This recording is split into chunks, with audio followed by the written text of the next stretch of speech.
Jane Eyre, Chapter 37. The manor house of Ferndean was a building of considerable antiquity, moderate size, and no architectural pretensions, deep buried in a wood. I had heard of it before. Mr. Rochester often spoke of it, and sometimes went there. His father had purchased the estate for the sake of the game covers.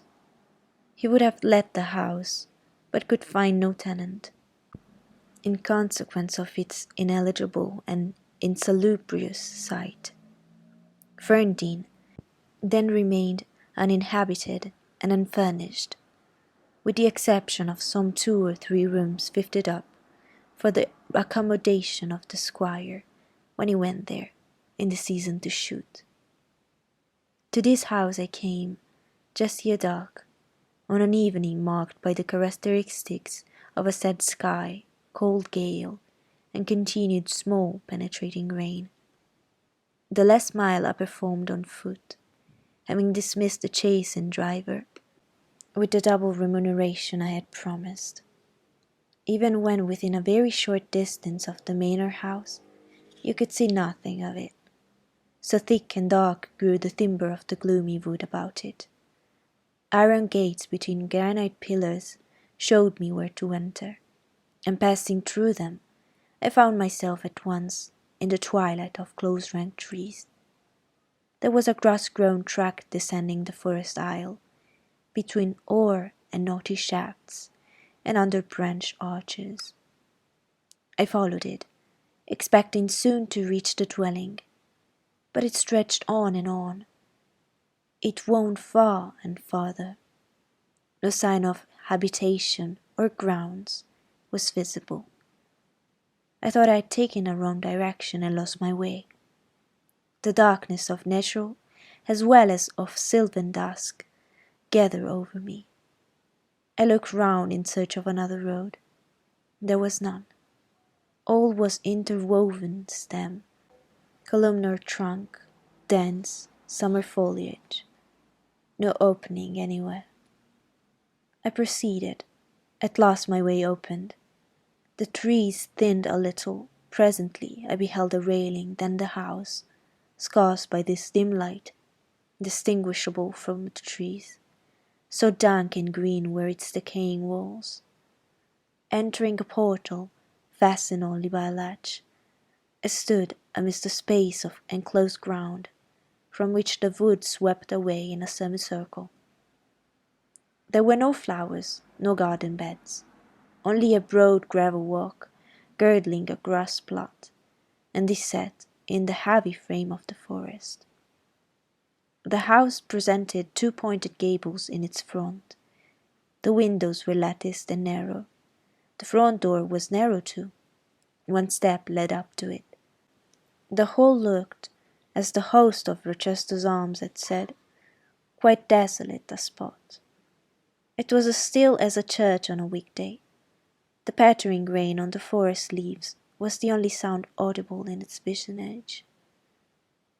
"Can there be life here?" I asked. Yes, life of some kind there was, for I heard a movement.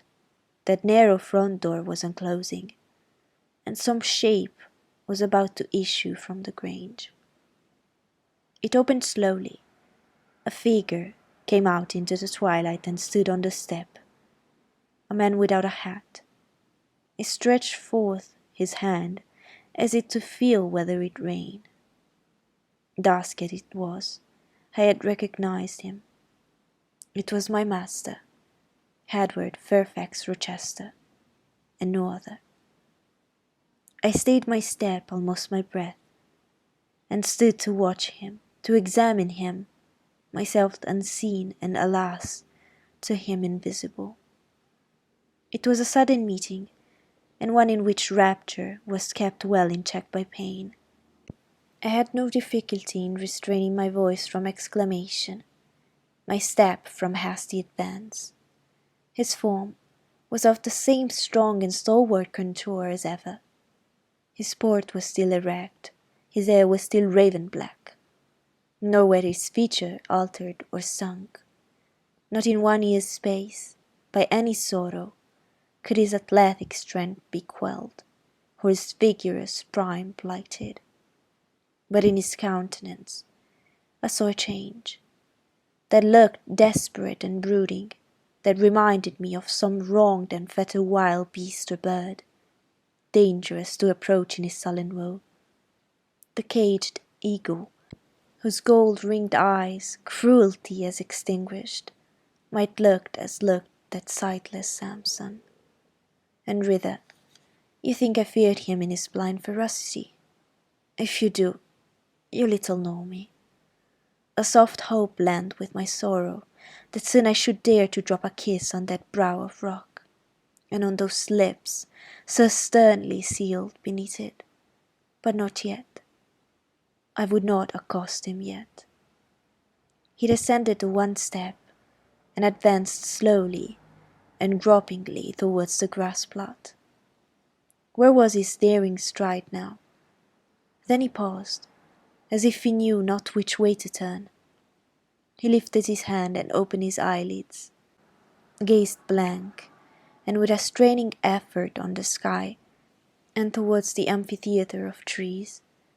One saw that all to him was void darkness. He stretched his right hand, as seemed to wish by touch to gain an idea of what lay around him. He met but vacancy still, for the trees were some yards off where he stood. He relinquished the endeavour, folded his arms, and stood quiet and mute in the rain, now falling fast on his uncovered head. At this moment John approached him from some quarter. "Will you take my arm, sir?" he said. "There is a heavy shower coming on. Had you not better go in?"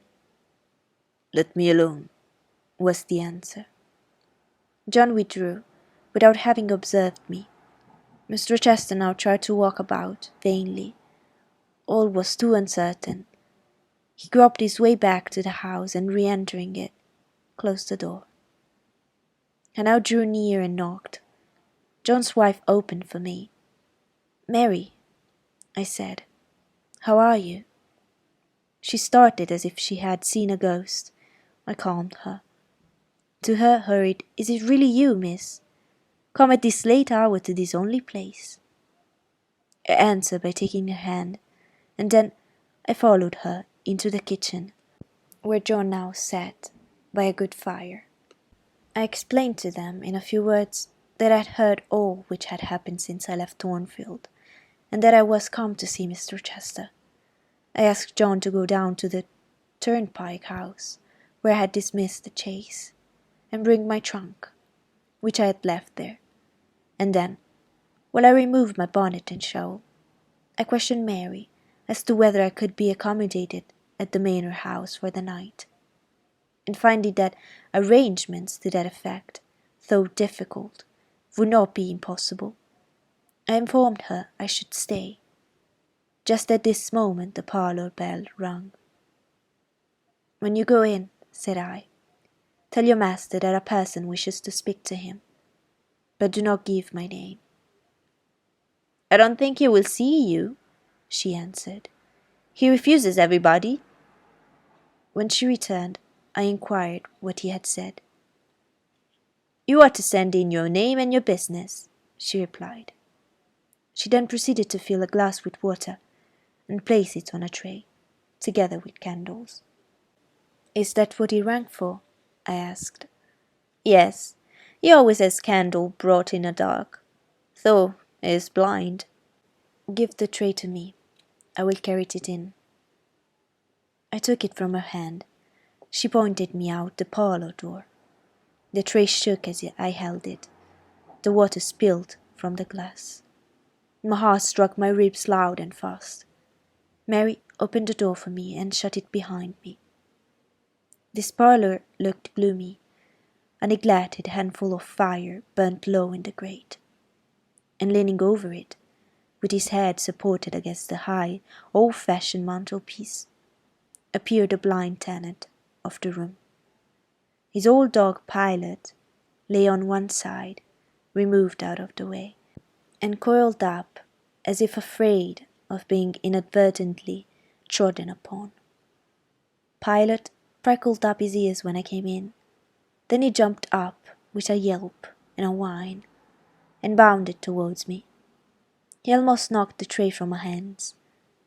I set it on the table, then patted him, and said softly, "Lie down." Mr. Rochester turned mechanically to see what the commotion was, but as he saw nothing, he returned and sighed. "Give me the water, Mary," he said. I approached him with the now only half-filled glass. Pilot followed me, still excited. "What is the matter?" he inquired. "Down, Pilot," I again said. He checked the water on its way to his lips, and seemed to listen. He drank and put the glass down. "This is you, Mary, is it not?" "Mary's in the kitchen," I answered. He put out his hand with a quick gesture, but not seeing where I stood, he did not touch me. "Who is this?" he demanded, trying as it seemed to see with those sightless eyes, an availing and distressing attempt. "Answer me. Speak again," he ordered, imperiously and aloud. "Will you have a little more water, sir? I spilled half of what was in the glass," I said. "Who is this? What is it? Who speaks?" "Pilot knows me, and John and Mary know I'm here. I came only this evening," I answered. "Great God, what delusion has come over me? What sweet madness has seized me?" "No delusion, no madness. Your mind, sir, is too strong for delusion. Your health too sound for frenzy." "And where is the speaker? Is it only a voice? Oh, I cannot see, but I must feel, or my heart will stop and my brain burst. Whatever, whoever you are, be perceptible to the touch or I cannot leave." He groped. I arrested his wandering hands and prisoned it in both mine. "Her very fingers," he cried. "her small, slight fingers. If so, there must be more of her." The muscular hand broke from my custody. My arm was seized, my shoulder, neck, waist. I was entwined and gathered to him. "Is it Jane? What is this? This is her shape. This is her size." "And this is her voice," I added. "She is all here. Her heart, too. God bless you, sir. I am glad to be so near you again." "Jane Eyre, Jane Eyre," was all he said. "My dear master," I answered, "I am Jane Eyre. I have found you out. I am come back to you." "In truth, in the flesh, my living Jane." "You touch me, sir, you hold me, and fast enough. I am not like a corpse, nor vacant like Eyre, am I?" "My living darling, these are certainly her limbs, and these are her features. But I cannot be so blessed. After all my misery, it is a dream, such dreams as I've had at night, when I've clasped her once more to my heart, as I do now, and kissed her as thus, and felt that she loved me, and trusted that she would not leave me." "Which I never will, sir, from this day." "Never will," says the vision, but I always woke and found it an empty mockery, and I was desolate and abandoned, my love dark, lonely, hopeless, my soul athirst and forbidden to drink, my heart famished and never to be fed.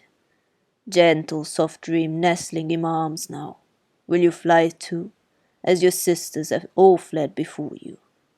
But kiss me before you go. Embrace me, Jane." "There, sir, and there." I pressed my lips to his once brilliant and now rayless eyes. I swept his hair from his brow, and kissed that too. He suddenly seemed to arouse himself. The conviction of the reality of all this seized him. "Is it you? Is it Jane? You will come back to me then? I am. And you do not lie dead in some ditch under some stream. And you are not a pining outcast among strangers. No, sir. I am an independent woman now. Independent? What do you mean, Jane? My uncle in Madeira is dead, and he left me £5,000. Oh, this is practical. This is real, he cried. I should never dream that. Besides, there is that peculiar voice of hers, so animating and piquant, as well as soft. It cheers my withered heart. It puts life into it. Oh, what, Janet? Are you an independent woman? A rich woman? Quite rich, sir. If you won't let me live with you, I can build a house of my own close up to your door, and you may come and sit in my parlour when you want company of an evening. But as you are rich, Jane, you have now, no doubt, friends who will look after you, and not suffer you to devote yourself to a blind lamenter like me. I told you I'm independent, sir, as well as rich. I am my own mistress. And will you stay with me? Certainly, unless you object. I will be your neighbour, your nurse, your housekeeper. I found you lonely. I will be your companion, to read to you, to walk with you, to sit with you, to wait on you, to be eyes and hands to you. Cease to look so melancholy, my dear master. You should be not left desolate, so long as I live. He replied not. He seemed serious, abstracted. He sighed. He half opened his lips as if to speak. He closed them again. I felt a little embarrassed. Perhaps I had too rashly overleaped conventionalities, and he, like St. John, saw impropriety in my inconsiderateness. I had indeed made my proposal from the idea that he wished and would ask me to be his wife. An expectation, not the less certain because unexpressed, had buoyed me up, that he would claim me at once as his own, but no hint to that effect escaping him, and his countenance becoming more overcast. I suddenly remembered that I might have been all wrong, and was perhaps playing the fool unwittingly, and I began gently to withdraw myself from his arms, but eagerly snatched me closer. No, no, Jane, you must not go. No, I've touched you and heard you, felt the comfort of your presence, sweetness of your consolation. I cannot give up these joys. I have little left in myself. I must have you. The world may laugh, may call me absurd, selfish, but it does not signify. My very soul demands you. It will be satisfied, or it will take deadly vengeance on its frame. Well, sir, I will stay with you. I have said so. Yes, but you understand on one thing by staying with me, and I understand another. You perhaps could make up your mind to be about my hand and chair, to wait on me as a kind little nurse, and that ought to suffice for me, no doubt. I suppose I should now entertain none but fatherly feelings for you. Do you think so? Come, tell me. I will think what you like, sir. I am content to be only your nurse, if you think it better. But you cannot always be my nurse, Janet. You are young. You must marry one day. I don't care about being married. You should care, Jane. If I were what I once was, I would try to make you care. But a sightless block. He relapsed again into gloom. I, on the contrary, became more cheerful, and took fresh courage. These last words gave me an insight as to where the difficulty lay, and as it was no difficulty with me, I felt quite relieved from my previous embarrassment. I resumed a livelier vein of conversation. "It is time someone undertook to rehumanize you," said I, parting his thick and long uncut locks, "for I see you are being metamorphosed into a lion, or something of that sort. You have a false air of Nebuchadnezzar, in the fields about you. That is certain. Your hair reminds me of eagle's feathers, whether your nails are grown like birds' claws or not. I've not yet noticed. On this arm I've neither hand nor nails, he said, drawing the mutilated limb from his breast and showing it to me. Is it a mere stump, a ghastly sight? Don't you think so, Jane? It is a pity to see it, and a pity to see your eyes, and the scar of fire on your forehead. And the worst of it is, one is in danger of loving you too well for all this, and making too much of you. I thought you would be revolted, Jane, when you saw my arm and my cicatrized visage. Did you? Don't tell me so, lest I should say something disparaging to your judgment. Now, let me leave you an instant to make a better fire and have the hearth sweat up. Can you tell when there is a good fire? Yes, with the right eye I see a glow, a ruddy haze. And you see the candles? Very dimly. It is a luminous cloud. Can you see me? No, my fairy, but I'm only too thankful to hear and feel you. When do you take supper? I never take supper. But you should have some tonight. I'm hungry. So are you, I dare say. Only you forget. Summoning Mary, I soon had the room in more cheerful order. I prepared him, likewise, a comfortable repast. My spirits were excited, and with pleasure and ease I talked to him during supper, and for a long time after. There was no harassing restraint, no repressing of glee and vivacity with him. For with him I was at perfect ease, because I knew I suited him. All I said or did seemed either to console or revive him. Delightful consciousness! It brought to life and light my whole nature. In his presence I thoroughly lived, and he lived in mine. Blind as he was, smiles played over his face, joy dawned on his forehead. His lineaments softened and warmed. After supper, he began to ask me many questions of where I had been, what I had been doing, how I had found him out. But I gave him only very partial replies. It was too late to enter into particulars that night. Besides, I wished to touch no thrilling chords, to open no fresh well of emotion in his heart. My sole present aim was to cheer him. Cheered, as I've said, he was, and yet but by fits. If a moment's silence broke the conversation, he would turn restless, touch me, and then say, "Jane." You are altogether a human being, Jane. You are certain of that? I consciously believe so, Mr. Rochester. Yet how, on this dark and doleful evening, could you so suddenly rise on my lone hearth? I stretched my hand to take a glass of water from a hireling, and it was given me by you. I asked a question expecting John's wife to answer me, and your voice spoke at my ear. Because I'd come in Mary's stead, with a tray. And there is enchantment in the very hour I am now spending with you.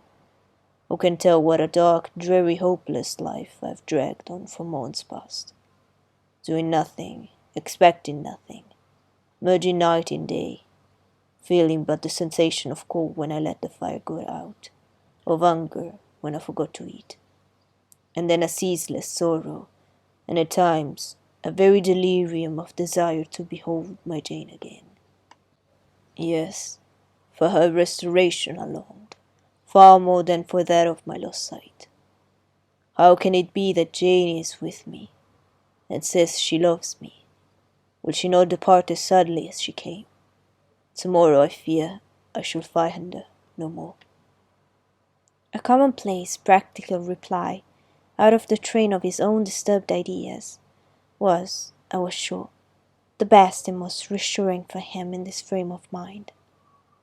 I passed my finger over his eyebrows, and remarked that they were scorched, and that, I would apply something which should make them grow as broad and black as ever. Where is the use of doing me good in any way? Beneficent spirit, when at some fatal moment you will again desert me, passing like a shadow, whither and how to me unknown, and for me, remaining afterwards undiscoverable. Have you a pocket-comb about you, sir? What for, Jane? Just to comb out this shaggy black mane. I found you rather alarming when I examined you close at hand. You talk of my being a fairy, but I'm sure you are more like a brownie. Am I hideous, Jane? Very, sir. You always were, you know. The wickedness has not been taken out of you, wherever you have sojourned. Yet I have been with good people, far better than you, 100 times better people, possessed of ideas and views you never entertained in your life, quite more refined and exalted. Who the douche have you been with? If you twist in that way, you will make me pull your hair out of your head, and then I think you will cease to entertain doubts of my substantiality. Who have you been with, Jane? You shall not get it out of me tonight, sir. You must wait till tomorrow. To leave my tale half told will, you know, be a sort of security that I should appear at your breakfast table to finish it. By the by, I must mind not to rise on your hearth with only a glass of water then. I must bring an egg at the least, to say nothing of fried ham.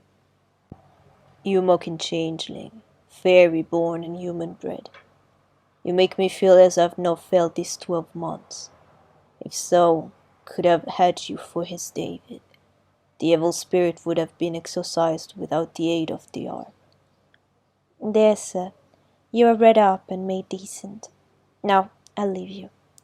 I've been travelling these last 3 days, and I believe I'm tired. Good night.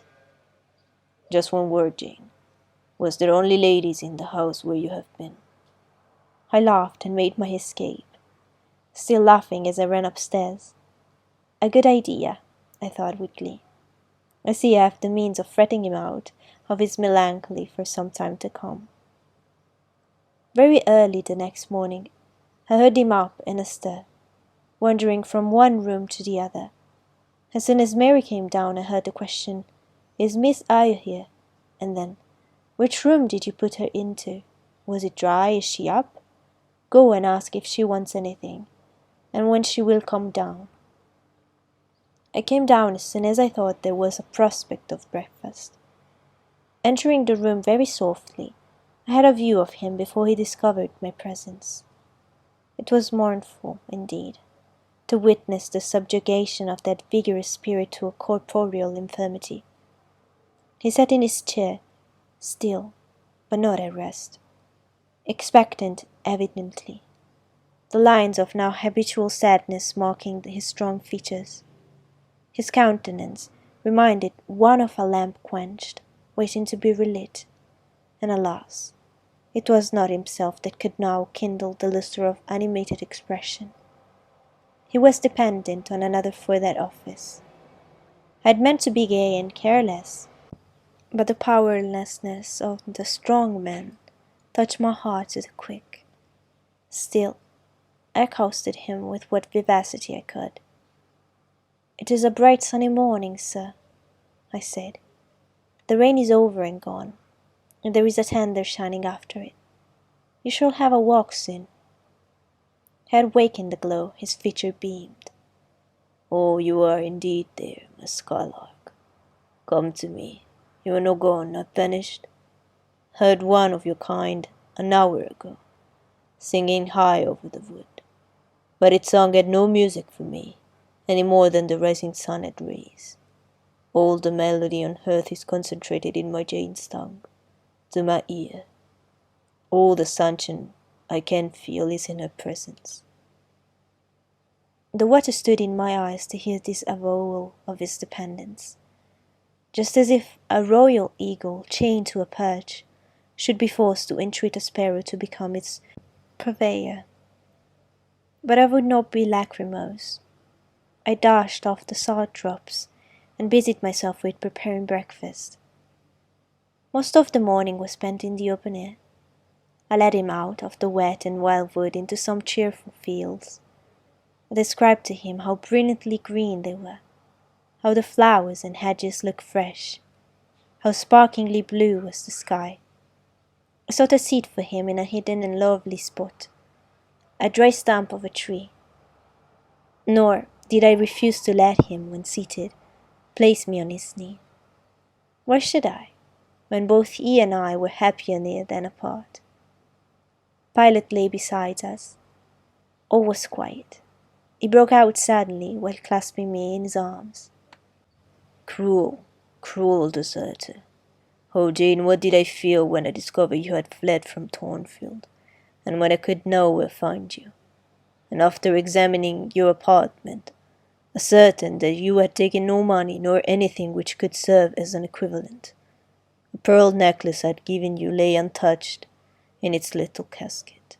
Your trunks were left corded and locked, as they had been prepared for the bridal tour. What could my darling do, I asked, left destitute and penniless? And what did she do? Let me hear now.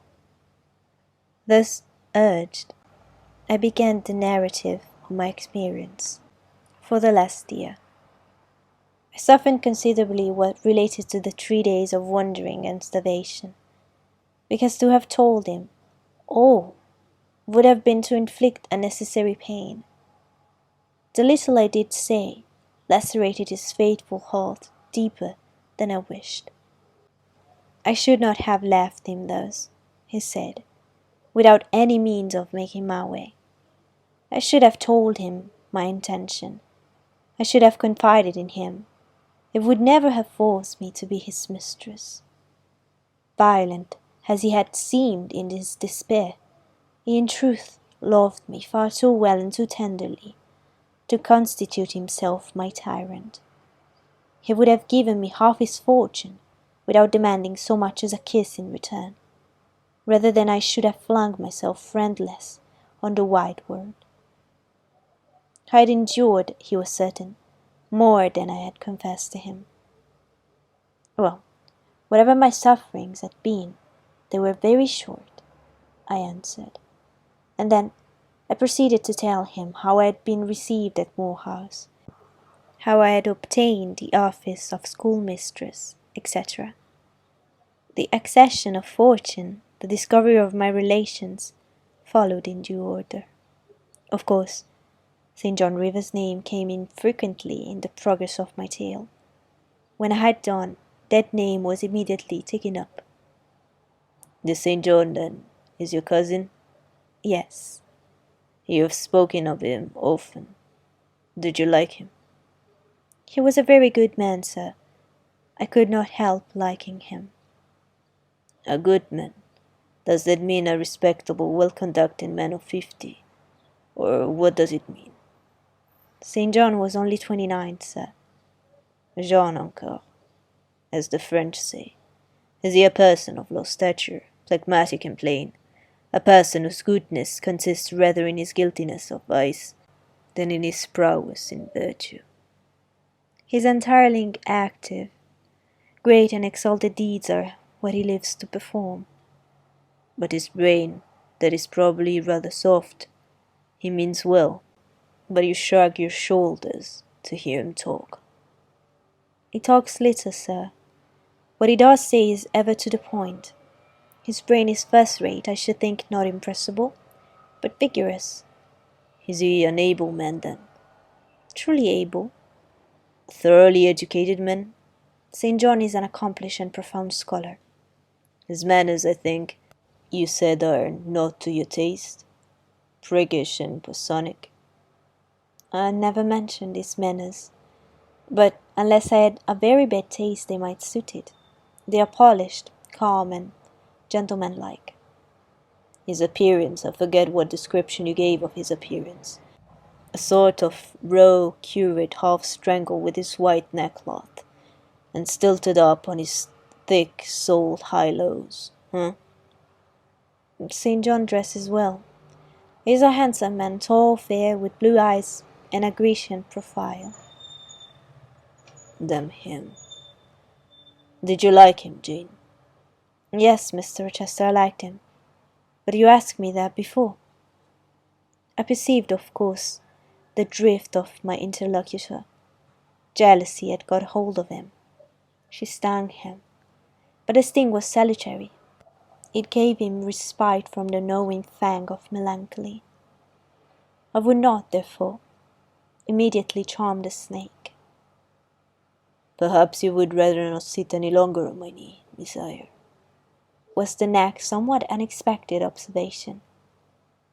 Oh, why not, Mr. Rochester?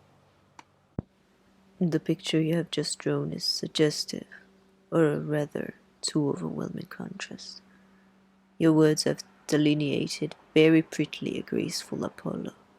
He is present to your imagination, tall, fair, blue-eyed, and with a Grecian profile. Your eyes dwell on a Vulcan, a real blacksmith, brown, broad-shouldered, and blind and lame into the bargain. I never thought of it before, but you certainly are rather like Vulcan, sir. Well, you can leave me, ma'am, but before you go, you will be pleased just to answer me a question or two. He paused. What questions, Mr. Rochester? Then followed his cross-examination. St. John made you schoolmistress of Morton before he knew you were his cousin. Yes. You would often see him. He would visit the school sometimes. Daily. He would approve of your plans, Jane. I know they would be clever, for you are a talented creature. He approved of them, yes. He would discover many things in you he could not have expected to find. Some of your accomplishments are not ordinary. I don't know about that. You had the little cottage near the school, you say. Did he ever come there to see you? Now and then. Of an evening? Once or twice. A pause. How long did you reside with him and his sisters after the cousinship was discovered? 5 months. Did Rivers spend much time with the ladies of his family? Yes, the back parlour was both his study and ours. He sat near the window, and we by the table. Did he study much? A good deal. What? Hindustani. And what did you do in time? I learned German at first. Did he teach you? He did not understand German. Did he teach you nothing? A little Hindustani. Rivers taught you Hindustani? Yes, sir. And his sisters also? No. Only you? Only me. Did you ask to learn? No. He wished to teach you? Yes. A second pause. Why did he wish it? Of what use could Hindustani be to you? He intended me to go with him to India. Ah, here I reached the root of the matter. He wanted you to marry him. He asked me to marry him. That is a fiction, an impudent invention to vex me. I beg your pardon? It is the literal truth. He asked me more than once, and was as stiff about urging his point as ever you could be. Miss Eyre, I repeat it, you can leave me. How often am I to say the same thing? Why do you remain pertinaciously perched on my knee, when I've given you notice to quit? Because I'm comfortable here. No, Jane, you are not comfortable. Because your heart is not with me. It is with this cousin, this St. John. Oh, till this moment I thought my little Jane was all mine. I had a belief she loved me, even when she left me. That was an atom of sweet and much bitter. Long as we have been parted, hot tears, as I've wept over our separation. I never thought that while I was mourning her, she was loving another. But it is useless grieving, Jane. Leave me. Go and marry Rivers. Shake me off, then, sir. Push me away, for I'll not leave you of my own accord. Jane, I ever like your tone of voice. It still renews hope. It sounds so truthful. When I hear it, it carries me back a year. I forget that you have formed a new tie. But I'm not a fool. Go. Where must I go, sir? Your own way with the husband you have chosen. And who is that? You know, this St. John Rivers. Is not my husband, nor ever will be. He does not love me, and I do not love him. He loves a beautiful young lady called Rosamond. He wanted to marry me only because he thought I should make a suitable missionary's wife, which she would not have done. He is good and great, but severe, and for me, cold as an iceberg. He is not like you, sir. I am not happy at his side, nor near him, nor with him. He has no indulgence for me, no fondness. He sees nothing attractive in me, not even youth, only a few useful mental points. Then I must leave you, sir, to go to him.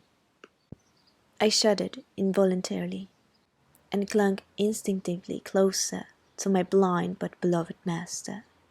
He smiled. What, Jane, is this true? Is such really the state of matters between you and Rivers? Absolutely, sir. You not need to be jealous. I wanted to tease you a little to make you less sad. I thought anger would be better than grief. But if you wish me to love you, could you but see how much I do love you, you would be proud and content. All my heart is yours, sir. It belongs to you, and with you it would remain, were fate to exile the rest of me from your presence forever. Again, as he kissed me, painful thoughts darkened his aspect. My seared vision, my crippled strength, He murmured regretfully. I caressed in order to soothe him. I knew of what he was thinking, and wanted to speak for him, but dare not.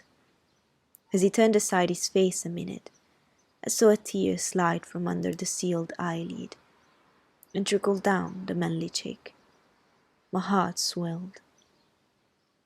I'm no better than the old lightning-struck chestnut tree in Thornfield orchard, he remarked ere long.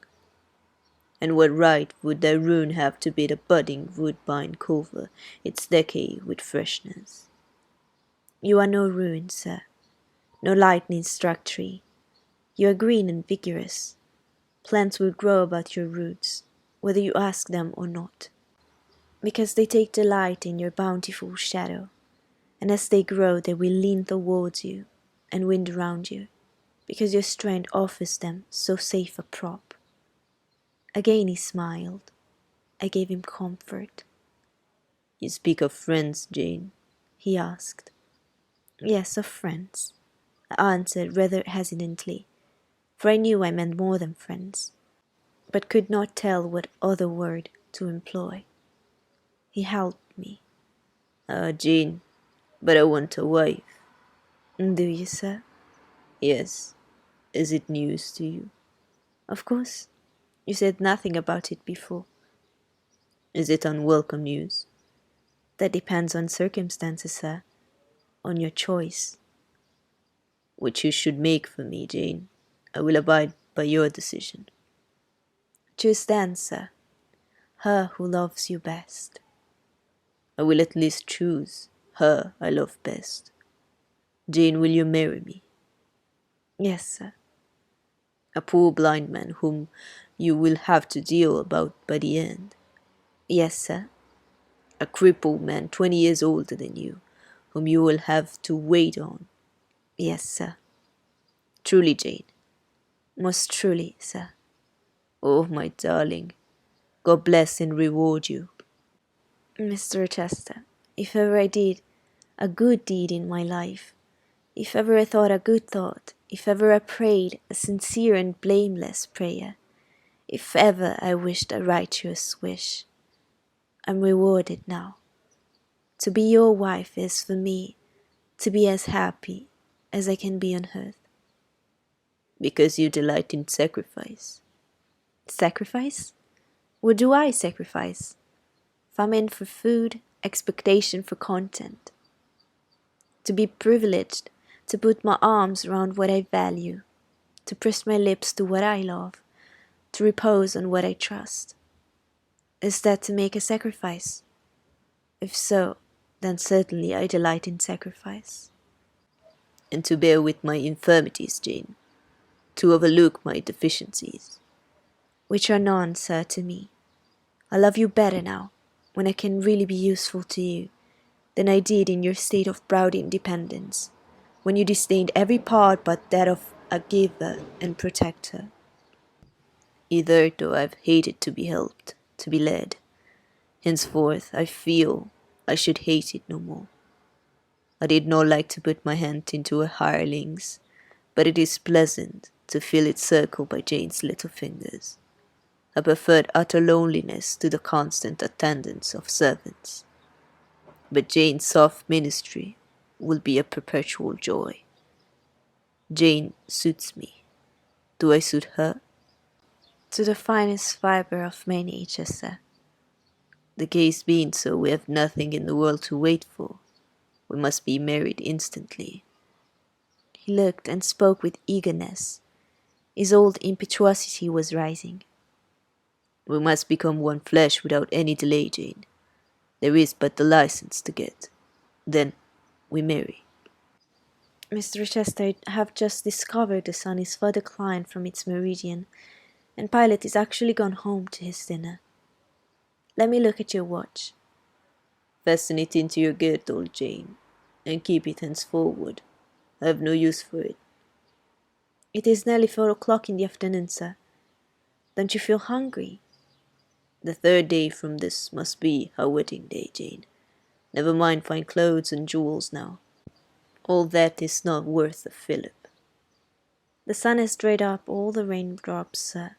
The breeze is still. It is quite hot. Do you know, Jane, I have your little pearl necklace at this moment fastened round my bronze crag under my cravat.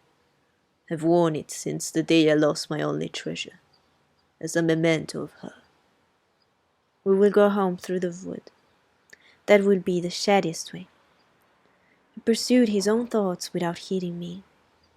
Jane, you think me, I dare say, an irreligious dog, but my heart swells with gratitude to the beneficent God of this herd just now. He sees not as man sees, but far clearer, judges not as man judges, but far more wisely. I did wrong, I would have sullied my innocent flower, breathed guilt on its purity. The Omnipotent snatched it from me. I, in my stiff-necked rebellion, almost cursed the dispensation. Instead of bending to the decree, I defied it. Divine justice pursued its course. Disasters came thick on me. I was forced to pass through the valley of the shadow of death. His chastisements are mighty, and one smote me which has humbled me forever. You know I was proud of my strength, but what is it now, when I must give it over to foreign guidance, as a child does its weakness? Of late, Jane, only of late, I began to see and acknowledge the hand of God in my doom. I began to experience remorse, repentance, the wish for reconcilement to my Maker. I began sometimes to pray, very brief prayers they were, but very sincere. Some days since, I can number them, for it was last Monday night, a singular mood came over me, one in which grief replaced frenzy, sorrow, sulliness. I had long had the impression that since I could nowhere find you, you must be dead. Late that night, perhaps it might have been between 11 and 12 o'clock. Here I retired to my dreary rest. I supplicated God that, if it seemed good to him, I might soon be taken from this life, and admitted to that world to come where there was still hope of rejoining Jane. I was in my own room and sitting by the window, which was open. It soothed me to feel the balmy night air, though I could see no stars and only by a vague luminous haze knew the presence of a moon. I longed for thee, Jane. Oh, I longed for thee both with soul and flesh. I asked of God, at once in anguish and humility, if I had not been long enough desolate, afflicted, and tormented, it might not soon taste bliss and peace once more. that I merited all I endured. I acknowledged that I could scarcely endure more. I pleaded, and the alpha and omega of my heart's wishes broke involuntarily from my lips in these words: Jane, Jane, Jane. Did you speak these words aloud? I did, Jane. If any listener had heard me, he would have thought me mad. I pronounced them with such frantic energy. And it was last Monday night? Somewhere near midnight? Yes, but the time is of no consequence. What followed is the strange point. You will think me superstitious, some superstition I have in my blood and always had. Nevertheless, this is true. True at least. It is that I heard what I now relate. As I exclaimed Jane, a voice, I cannot tell whence the voice came, but I know whose voice it was, replied, I'm coming, wait for me. And a moment after, went whispering on the wind the words, where are you? I'll tell you if I can. The idea, the picture these words open to my mind. Yet, it is difficult to express what I want to express. Ferndean is buried, as you see, in a heavy wood, where sound falls dull, and dies, unreverberating. Where are you seems spoken amongst mountains, for I heard a hill-sent echo repeated these words. Cooler and fresher, at the moment a gale seemed to visit my brow. I could have deemed that in some wild lone scene I and Jane were meeting. In spirit, I believe we must have met. You, no doubt, were at that hour in an unconscious sleep, Jane. Perhaps your soul wandered from its cell to comfort mine, for those were your accents. As certain as I live, they were yours. Reader, it was on Monday night, near midnight, that I too had received the mysterious summons. Those were the very words by which I replied to it. I listened to Mr. Chester's narrative, but made no disclosure in return. The coincidence struck me as too awful and inexplicable to be communicated or discussed. If I told anything, my tale would be such as must necessarily make a profound impression on the mind of my hearer, and that mind yet, from its sufferings too prone to gloom, needed know the deeper shade of the supernatural. I kept things then, and pardoned them in my heart. You cannot now wonder, continued my master, that when you rose upon me so unexpectedly last night, I had difficulty in believing you any other than a mere voice and vision, something that would melt silence in annihilation, as the midnight whisper and mountain echo had melted before. Now I thank God. I knew it to be otherwise. Yes, I thank God. He put me off his knee, rose, and reverently lifting his hat from his brow and bending his lightless eye to the earth, he stood in mute devotion. Only the last words of the worship were audible. I thank my Maker that in the midst of judgment he has remembered mercy. I humbly entreat my Redeemer to give me strength to lead henceforth a purer life than I have done hitherto. Then he stretched his hand out to be led.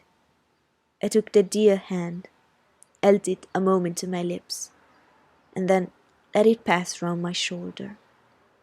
Being so much lower of stature than he, I served both for his prop and guide. We entered the wood and wended homeward.